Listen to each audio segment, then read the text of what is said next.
ناظرین السلام علیکم ورحمۃ اللہ وبرکاتہ۔ اس وقت میں موجود ہوں جامعہ رحمانی خانقاہ مونگیر کے مہمان خانے میں، اور ہمارے ساتھ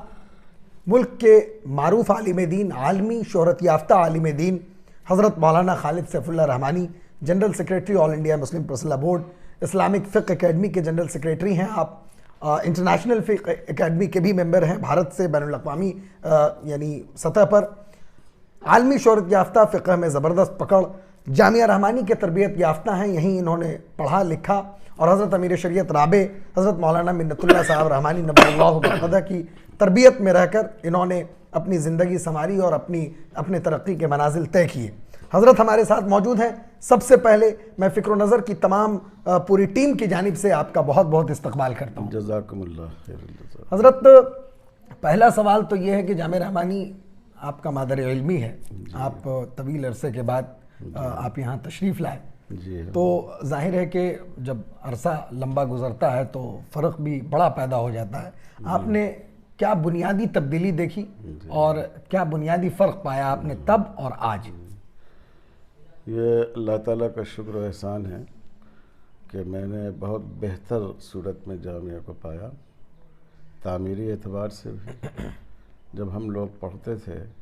تو بنیادی عمارت جو جامعہ رحمانی کی ہے وہ اور کتب خانے کی عمارت اور ایک دو چار کمرے تھے۔ آج ماشاءاللہ کئی بہت بڑی بڑی بلڈنگیں، بلکہ فلک بوس بلڈنگیں اس احاطے میں کھڑی ہیں۔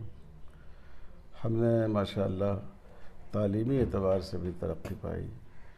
یہاں دارالحکمت کا شعبہ قائم ہوا، یہاں شعبہ تدریب افتاء قائم ہونے جا رہا ہے، یہاں شعبہ صحافت قائم ہوا۔ تو اس لیے یہ کہا جا سکتا ہے کہ ظاہری اور معنوی دونوں جہتوں سے ہم نے دیکھا ہے کہ ماشاءاللہ یہ ادارہ ترقی کی طرف گامزن ہے۔ تیسرے، طلباء کی تعداد، ہم لوگوں کے زمانے میں طلباء کی تعداد کم تھی، اور دور حدیث میں مجھے اچھی طرح یاد ہے کہ ہم لوگ غالباً 8 ساتھی تھے، اور اس سال یہاں 64 بچوں نے بخاری ختم کی ہے۔ اور ابھی دیکھا ہم نے حفظ قرآن کی مجلس میں ان حضرات نے مجھے بھی شرکت کا شرف بخشا، اور ایک بڑی تعداد ہے، اور طلباء کی بھی بہت بڑی تعداد ہے، اساتذہ کی بڑی تعداد ہے۔ تو ماشاءاللہ کم اور کیف دونوں اعتبار سے ہم نے محسوس کیا کہ جامعہ اپنی منزل کی طرف رواں دوا ہے، اور یہ سست گام نہیں ہوا ہے، یہ تیز گامی سے اپنا قدم بڑھا رہا ہے۔ جی حضرت، دوسرا سوال یہ ہے کہ چونکہ آپ نے جامعہ رحمانی میں طویل عرصہ گزارا اور حضرت امیر شریعت رابع سے آپ نے کسب فیض کیا ہے، تو کوئی ایک ایسی یاد بتائیے جو لوگوں کے لیے نایاب و نادر ہو اور لوگ اس کو دیکھ کے محظوظ بھی ہوں اور لطف اندوز بھی، نصیحت نامہ۔ اصل میں یادیں تو بہت سی وابستہ ہیں، اور میری پوری زندگی ایک طرح سے حضرت امیر شریعت کی یادوں کا مجموعہ ہے، اور میری فکر پر بھی ان کے بہت اثرات ہیں۔ ایک تو کتابی تعلیم ہوتی ہے، لیکن ایک فکر سازی ہوتی ہے۔ ہم لوگوں کی جو فکر بنی وہ اس کا سلسلہ نسب میں یوں سمجھتا ہوں کہ حضرت مولانا ابو المحاسن محمد سجاد صاحب رحمۃ اللہ علیہ سے حضرت مولانا منت اللہ صاحب رحمۃ اللہ علیہ نے وہ فکر کشید کی، اور حضرت مولانا منت اللہ صاحب رحمۃ اللہ علیہ سے حضرت مولانا قاضی مجاہد اسلام صاحب قاسمی، حضرت مولانا محمد ولی رحمانی رحمہم اللہ، ان حضرات نے اس فکر کو کشید کیا، اور ان بزرگوں کے ذریعے یہ فکر ہم تک پہنچی۔ تو بہت سی یادیں ہیں، اور وہ بہت چھوٹی چھوٹی باتوں پر لوگوں کو متوجہ کرتے تھے۔ ایک بار ہم دورے کا پرچہ لکھ رہے تھے اور حضرت پہنچے، اس میں غالباً مغازی کا کوئی سوال تھا، تو میں نے لکھا جنگ۔ تو حضرت نے کہا اٹھو، میں کھڑا ہوا، کاپی دیکھا، فرمایا جنگ نہیں، جہاد، جنگ اور جہاد میں فرق ہے۔ تو اس سے اندازہ کر سکتے ہیں کہ کس طرح وہ جزیات پر بھی نظر رکھتے تھے اور ذہن سازی کرتے تھے۔ ظاہر ہے ابھی تھوڑے دنوں قبل، چند ماہ قبل، حضرت امیر شریعت صاحب مولانا ولی صاحب رحمانی رحمۃ اللہ علیہ بھی ہم سبوں کو داغ مفارقت دے گئے۔ ظاہر ہے وہ بھی آپ کے استاذ تھے، اور آپ اس کا ذکر کرتے ہیں اپنی کتابوں میں، اپنی تحریروں میں، اپنی تقریروں میں۔ تو ان سے متعلق کچھ ایسی یاد یا ان سے آپ نے کون کون سی کتابیں پڑھی، جی ان کا جو زمانہ آپ نے دیکھا وہ کیسا تھا، تو یہ آپ بتائیں گے تو اس سے جو ہے ابھی کے زمانے کے لوگ جنہوں نے چند ماہ قبل ان کے انتقال سے قبل استفادہ کیا جی وہ کچھ فرق محسوس کر سکیں گے، ریلیٹ کر سکیں گے، اس زمانے کی کیفیت پر روشنی ڈال دی۔ میں نے تو حضرت کو ایک طرح سے بالکل جو عنفوان شباب ہوتا ہے اس زمانے میں حضرت سے استفادہ کیا، اور میں یہیں جامعہ رحمانی کا طالب علم تھا، اسی زمانے میں حضرت کا نکاح بھی ہوا، اور میں بہت قریب بھی تھا، اور مجھ کو وہ مزاحن کبھی مختصر المعانی کبھی مولوی مختصر یہ بھی کہا کرتے تھے، میرا قد بھی پست تھا اور بہت حوصلہ افزائی بھی فرماتے تھے، تو ان میں بھی اللہ تعالیٰ نے اس بات کی بڑی صلاحیت دی تھی طلباء کو کی تربیت کرنے کی، طلباء کے قریب کرنے کی۔ خاص بات یہ ہے کہ جامعہ رحمانی کے فضلاء کا خط عام طور پر جتنا اچھا ہوتا ہے کم اداروں کے فضلاء کا ہوتا ہے، یعنی اکا دکا آدمی کی تحریر کا اچھا ہونا الگ بات ہے،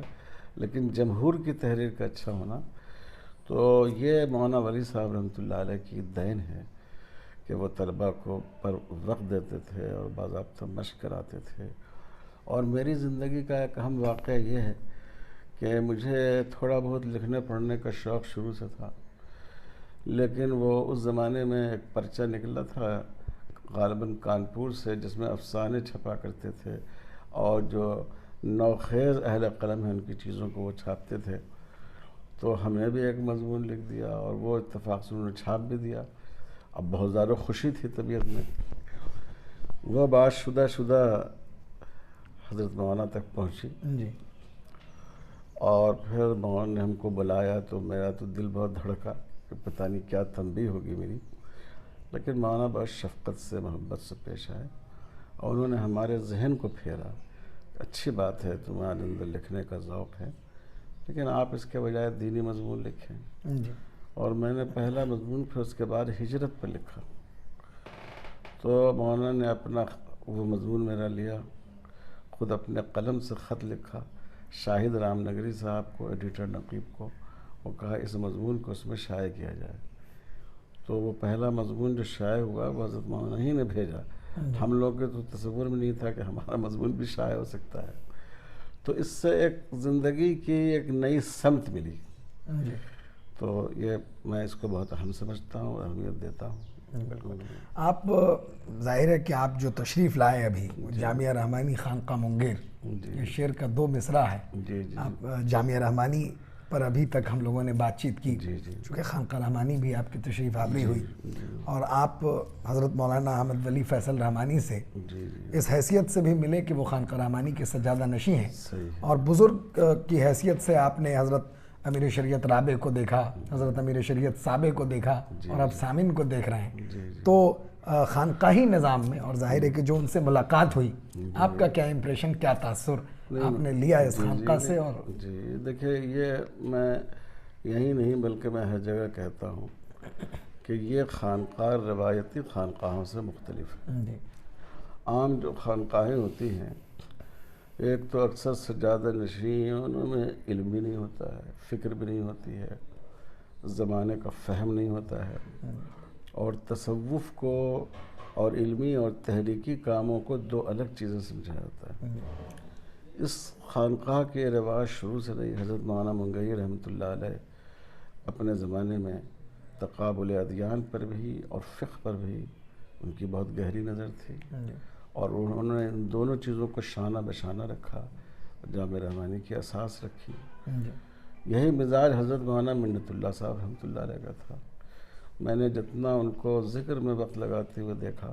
اس سے زیادہ علمی کاموں میں اور لوگوں کے رہنمائی اور ملت کا تحفظ اور شریعت کے تحفظ میں ان کو سرگرم دیکھا۔ یہی مزاج حضرت مولانا سید محمد ولی رحمانی رحمۃ اللہ علیہ میں بھی تھا، جو ہمارے استاذ بھی تھے۔ ہم نے حضرت مولانا منت اللہ صاحب سے پڑھا ہے، موطا امام مالک، اور اس وقت جو ہماری ملاقات ہوئی مولانا احمد ولی فیصل صاحب سے، تو اصل میں جب میں یہاں تھا تو اس وقت یہ حضرات بہت چھوٹے رہے ہوں گے، تو ملاقات نہیں ہوئی تھی، اور یہ ابھی کچھ دنوں پہلے حیدرآباد تشریف لائے تھے تو مجھے میسج دیا تھا کہ میں آنا چاہتا ہوں، لیکن اتفاق سے اسی وقت میری فلائٹ تھی، تو بہت افسوس ہوا لیکن ملاقات نہیں ہو سکی۔ تو جب میں ابھی آیا اور ان سے ملاقات ہوئی تو واقعی مجھے بڑی مسرت ہوئی، میں بہت خوشی محسوس کر رہا ہوں، اور میں پوری امید ہے مجھے کہ انشاءاللہ وہ اپنی خاندانی روایات کو نہ صرف برقرار رکھیں گے بلکہ انشاءاللہ اس کو آگے لے جائیں گے، کیونکہ یہ دینی علوم سے بھی تعلق ہے اور ماڈرن ایجوکیشن بھی ہے ان کی، اور مغرب اور مشرق دونوں کو انہوں نے دیکھا ہے۔ تو میں سمجھتا ہوں کہ یہ خانقاہ اس کا جو کردار رہا ہے اصلاح نفس کے ساتھ ساتھ ملت کے مسائل کو حل کرنے میں، اس کو یہ انشاءاللہ بہت بہتر طور پر حل کریں گے، اس فریضے کو انجام دیں گے انشاءاللہ۔ اور ہم لوگوں کی دعا بھی ہے کہ اللہ تعالیٰ اس سلسلے کو قائم و دائم رکھے، آباد رکھے۔ خلاصہ یہی ہے کہ جو علمی کام اور علمی تحریکات کا مرکز خانقاہ رحمانی رہا ہے، جی ہاں، تصوف کو لوگ صرف عبادت کرنا، تسبیح جی پڑھنا تک محدود سمجھتے ہیں، جی جی تو کہیں نہ کہیں یہ علمی کام بھی اسی دائرے میں ہے۔ اسی دائرے میں بے شک۔ حضرت چونکہ آپ کی تشریف آوری ہوئی ہے، کم ملاقات کا موقع اور شرف ملتا ہے، تو چونکہ آپ عالمی شہرت یافتہ عالم دین ہیں، اللہ تعالیٰ نے آپ کو اعلیٰ مقام سے نوازا، بڑے بڑے عہدے تفویض ہوئے ہیں، تو میں اگر نیشنل ایشوز پر، قومی سطح پر اگر بات کروں، ایک دو سوال آپ سے، تو پہلا سوال یہ ذہن میں آتا ہے کہ قومی تعلیمی پالیسی ابھی آ رہی ہے، جی تو اس کے بڑے منفی نکات لکھے گئے، حضرت رحمۃ اللہ علیہ، حضرت امیر شریعت صاحب نے بھی اس پر بڑے مضامین لکھے، تو اس کے بارے میں آپ کی کیا رائے ہے اور مدارس کا کیا کردار ہونا چاہیے ایسے موقع پر؟ دیکھیے، میری رائے یہ ہے کہ یہ جو ایجوکیشن پالیسی ہے یہ بالکل اگر یہ اسی طرح نافذ ہو گئی تو یہ ملک کے مزاج کو بدل دے گا، جی، اور ملک کے دستور کی جو روح ہے، جو اس ملک کے معماران اور آزادی کے مجاہدین چاہتے ہیں جی، کہ یہ ایک گلدستہ ہو جس میں ہر رنگ کے پھول ہوں، ان سبھوں کی قدردانی ہو، وہ کیفیت ختم ہو جائے گی۔ کلچر کے نام پر، تہذیب کے نام پر، کہیں کھیل کے نام پر، کہیں آرٹ کے نام پر، اس میں پوری طرح ہندو تصورات کو سمو دیا گیا ہے، اور یہی نہیں، افسوس کی بات ہے کہ اس ملک کی تاریخ کا ایک روشن حصہ ہے جو مسلمانوں کی حکومت کا ہے، اس لیے کہ اس سے پہلے کبھی ہندوستان کا، اتنے وسیع ہندوستان کا تصور نہیں تھا، یہ مسلمانوں نے، خاص کر مغلوں نے دیا ہے، اور مغل جو ہیں وہ انگریز کی طرح نہیں تھے کہ انہوں نے یہاں کی دولت لوٹی اور اپنے وطن چلے گئے، انہوں نے اس ملک ہی کی خدمت کی اور اسی کی خاک کا حصہ بن گئے، لیکن کتنی بدقسمتی کی بات ہے کہ قدیم عہد جو پراچین کال ہے یہاں، اس کی تاریخ، اور پھر عہد جدید جو انگریزوں کے دور سے جس کا آغاز مانا گیا ہے، اس کی تاریخ بیان کی گئی ہے اور مسلمانوں کے پورے دور کو حذف کر دیا گیا ہے۔ تو میں سمجھتا ہوں کہ یہ بہت ہی نقصان دہ ہے، اس سے نہ صرف مسلمانوں کو نقصان پہنچے گا بلکہ اس ملک کی جمہوریت اور اس ملک کی سچی تاریخ بھی مجروح ہوگی، تو اس لیے اس کا تدارک ہونا چاہیے۔ اب تدارک کس طرح ہو، ایک کوشش تو یہی ہے، ہم نے بھی حیدرآباد میں 2 ماہرین کی 2 اس سلسلے میں نشست بلائی،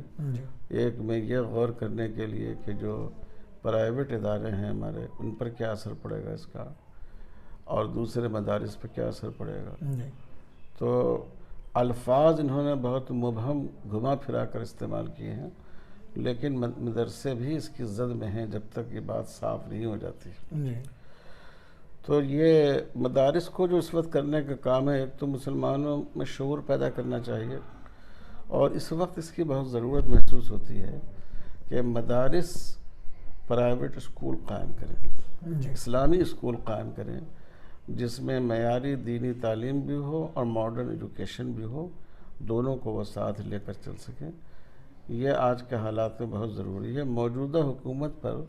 ہم یہ بھروسہ نہیں کر سکتے کہ وہ ایک سیکولر نصاب قوم کے بچوں کو پڑھائے گی۔ ابھی تھوڑے دنوں قبل تلنگانہ، آندھرا اور قرب و جوار کی ریاستوں اور علاقوں میں سوریہ نمسکار کو لازمی قرار دے دیا گیا، اس پر آپ کے بیانات اخبارات میں آئے، اس پر کیا ہوا اور یعنی جو کارروائی بورڈ کی جانب سے بھی آپ نے کی اس کا کیا نتیجہ سامنے آیا، کیا صورتحال ہے؟ دیکھیے اصل میں ابھی تو پورے ملک میں اس کا نفاذ نہیں ہوا ہے، بعض جگہوں میں ہوا۔ ایک تو بورڈ کے بیان سے یہ فائدہ ہوا کہ مسلمانوں کو تنبہ ہوا، اور دوسرا جو طبقہ ہے اس میں ایک کھلبلی بھی مچی، میڈیا نے بھی اس کو موضوع بنایا، میرے پاس بھی فون آیا، تو وہ اس حد تک تو فائدہ ہوا۔ سب سے اہم چیز ہوتی ہے رائے عامہ کا بیدار ہونا، اور بیداری پیدا ہوئی، اور ہمیں اس پر قائم رہنا چاہیے۔ جو معصوم کم عمر بچے اسکولوں میں پڑھتے ہیں، اگر ان کو ہم ایسی چیزوں سے نہیں بچائیں گے تو آئندہ نسلیں ہماری کس حال میں ہوں گے یہ کہنا مشکل ہوگا۔ ایک آخری سوال حضرت آپ سے یہ ہے کہ حضرت امیر شریعت سابق all India Muslim personal law board کے جنرل سیکریٹری تھے، ظاہر ہے اس کے بانیوں میں حضرت امیر شریعت رابع تھے، اور ان کے انتقال، حضرت امیر شریعت سابق کے انتقال کے بعد جنرل سیکریٹری شپ کا عہدہ آپ کو تفویض ہوا، تو اب بورڈ کس نہج پر کام کرے گا، خاص کر کے اس طرح کے پرفتن دور میں جب موجودہ حکومت سن 2004 کے بعد سے ہی جو صورتحال پیدا ہوئی ہے، تو طرح طرح کی چیزیں ہو رہی ہے، طرح طرح کا انتشار برپا ہے دو مختلف فرقوں کے درمیان، تو بورڈ اس طرف جو ہے بورڈ کا کیا موقف ہے، اس سمت میں کیسا موقف اختیار کرے گا، کیسے اس کی لڑائی لڑی جائے گی؟ دیکھیں، ہم تو ہمارے بزرگوں نے جس انداز پر بورڈ کی قیادت کی اور رہنمائی کی، ہم اسی راستے پر رہیں گے۔ وہ ایک تجربہ کیا ہوا ہے، ہمارے بڑوں کا ہے، اور ہم وہی کر بھی رہے ہیں اس میں کہ ہم باطل کے خلاف آواز بھی اٹھائیں اور قانون اور اعتدال کا دامن بھی نہیں چھوڑیں۔ اور یہ صحیح آپ نے کہا کہ اصل میں 2014 کے بعد سے مسلمانوں کے لیے ہر شعبہ زندگی میں اور مسلم پرسنل لاء بورڈ کے معاملے میں بھی دقتیں بڑھ گئی، کیونکہ دیکھیے حکومت تو کوئی بھی آزادی کے بعد ایسی نہیں تھی جس کو آپ مکمل طور پر سیکولر اور جمہوری حکومت کہہ سکیں، اور مختلف سیاسی پارٹیوں میں اسلام کے بارے میں غلط گمان رکھنے والے لوگ اور مسلمانوں کو نقصان پہنچانے کا عزم رکھنے والے لوگ موجود تھے۔ لیکن ایک فرق یہ ہے کہ گورنمنٹ سے گفتگو کا ایک راستہ کھلا ہوا تھا۔ شاہ بانو کیس آیا، اس وقت حکومت سے بات کی گئی، اور بعض اور مسائل بھی آئے، گورنمنٹ سے بات کی گئی۔ اب اس وقت صورتحال یہ ہو گئی 2014 کے بعد سے کہ گورنمنٹ سے گفت و شنید کا راستہ ہی بند ہو گیا۔ ہم لوگوں کو انکار نہیں ہے، لیکن گورنمنٹ نے اپنے دروازے بند کر لیے۔ دیکھیے، اس سے پہلے اس وقت بابری مسجد کا مسئلہ بھی چل رہا تھا، بورڈ کی ایک میٹنگ ہوئی اور اس میں یہ بات آئی کہ حکومت سے بات کرنی چاہیے، اور لوگوں کا ذہن یہ تھا کہ سابق جنرل سیکریٹری حضرت مولانا ولی صاحب رحمۃ اللہ علیہ وہ حکومت سے بات کرنا نہیں چاہتے ہیں، وہ اس میں شدت برتتے ہیں۔ تو میں نے بھی تائید کی میٹنگ میں کہ بات کرنی چاہیے ہمیں، کیونکہ بہرحال یہ حکومت ہے، ہم اس سے بھاگ نہیں سکتے۔ تو مولانا نے خود اس میں ایک دو آدمیوں کو جو پیش تھے اس میں، ان سے کہا کہ آپ ملاقات کی صورت پیدا کیجئے، ہم لوگ ملاقات کے لیے تیار ہیں، آپ وقت لیجئے۔ لیکن ان کو اس میں ناکامی ہوئی۔ تو اس وقت جو حکومت کا جو انداز ہے، لگتا ہی نہیں ہے کہ یہ کسی سیکولر ملک کی نمائندگی کرتی ہے۔ اس میں یقیناً مشکلات بڑھ گئی ہیں، ہر دینی تنظیم کے لیے بڑھ گئی ہے، ہر شعبہ زندگی میں بڑھ گئی ہے۔ لیکن مسلمانوں نے اس ملک میں 1857 کو دیکھا، جب کہا جاتا ہے کہ میرٹھ سے لے کر دلی تک کوئی درخت ایسا نہیں تھا جس پر کسی عالم کی لاش نہ لٹک رہی ہو۔ مسلمانوں نے اس دور میں 1947-48 کو دیکھا، جب پوری ٹرین لاشوں سے بھر جاتی تھی۔ تو انشاءاللہ ہم ہمت سے کام لیں گے اور حکمت و مصلحت سے بھی کام لیں گے، ہم حالات پر قابو پائیں گے، اپنی شناخت اور اپنی شریعت کے ساتھ اس ملک میں باقی رہیں گے۔ بہت بہت شکریہ آپ کے اس قیمتی وقت کے لیے۔ میں فکر نظر کی پوری ٹیم کی جانب سے آپ کا دل سے شکریہ ادا کرتا ہوں۔ جزاک اللہ۔ ناظرین اس وقت ہمارے ساتھ موجود تھے حضرت مولانا خالد سیف اللہ رحمانی دامت برکاتہم، general secretary all India Muslim personal law board. آپ نے جامع رحمانی کی خدمات کو جامع رحمانی میں خود پہنچ کر، گھوم کر اور اس یہاں کی فضاؤں، یہاں کی مٹیوں کا احاطہ کر کے انہوں نے جو خاکہ پیش کیا، جو اپنا تاثر پیش کیا، وہ یقیناً ہم سبوں کے لیے ایک راہ دکھانے والا ہے۔ اور آپ نے جو بورڈ کے اغراض و مقاصد پر بھی روشنی ڈالی اور آگے کا لاہ عمل بھی بتایا، وہ ہم سبوں کے لیے ایک راستہ ہوگا، ہم سبوں کے لیے مارگدرشن ہوگا، لاہ عمل ہوگا۔ ہم حضرت کا دل سے شکریہ ادا کرتے ہیں۔ ناظرین آپ دیکھتے رہیے فکر و نظر آفیشیل، کیونکہ یہاں خبریں نہیں رکتی اور ہم اس طرح کے انٹرویوز، اس طرح کی خبریں، اس طرح کی پیشکش آپ کے لیے ہمیشہ، ہر دن، ہر ہفتے، ہر آلٹرنیٹ ڈے ہم آپ کے لیے لانے کی کوشش کرتے رہتے ہیں۔ شکریہ۔